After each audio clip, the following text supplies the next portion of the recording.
دوستو نماز ایک ایسی اہم عبادت ہے جس کے پڑھنے میں وہ سکون، اطمینان، مٹھاس اور لذت حاصل ہوتی ہے جو کائنات کے کسی چیز میں نہیں۔ نماز کے ذریعے بندہ اللہ سے اتنا قریب ہو جاتا ہے کہ اس کی معراج ہو جاتی ہے۔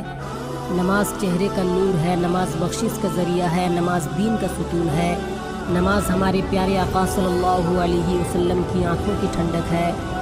دوستو آج جو باتیں میں آپ کو بتانے جا رہا ہوں، ان باتوں کو سن کر آپ سبحان اللہ کہہ اٹھیں گے، اور جو لوگ نماز نہیں پڑھتے ان کے دلوں میں نماز کی محبت پیدا ہو جائے گی، اور جس نے ان باتوں کو سمجھ لیا وہ پکا نمازی ہو جائے گا انشاءاللہ۔ دوستو ایک اللہ کے ولی سفر میں تھے۔ سفر کے دوران جہاں بھی نماز کا وقت ہو جاتا اسی جگہ پر نماز پڑھ لیتے۔ یہ اللہ کے ولیوں کی شان ہے۔ اللہ کے ولی کسی حالت میں بھی نماز نہیں چھوڑتے اور ہر حال میں اللہ کی عبادت کیا کرتے ہیں۔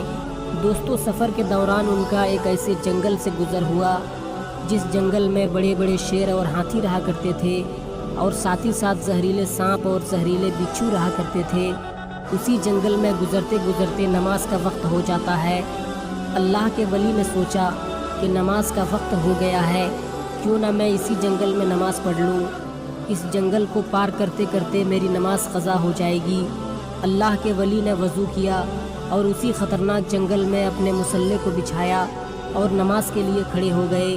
نماز کے دوران ایک خونخوار شیر آتا ہے، یہ سوچ کر کہ آج میں اس کا شکار کروں گا، لیکن جب شیر قریب آیا اور دیکھا کہ یہ جنگل میں نماز ادا کر رہا ہے، اللہ کی عبادت کر رہا ہے، تو شیر نماز کا ادب کرتے ہوئے اللہ کے ولی کے پاس بیٹھ جاتا ہے اور شیر اللہ کے ولی کی حفاظت کرنے لگتا ہے۔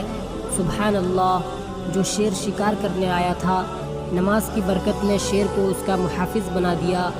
دوستو اس واقعے کو بتانے کا مقصد صرف یہی ہے کہ نماز کا اتنا بڑا مقام ہے کہ جو بندہ اللہ کی سچی عبادت کرتا ہے پوری دنیا اس کی حفاظت میں لگ جاتی ہے، اور صرف انسان ہی نہیں بلکہ خود خالق کائنات اس کی حفاظت کرتا ہے، اور جس کی حفاظت خود خدا کرے اس کا کوئی کچھ بھی بگاڑ نہیں سکتا۔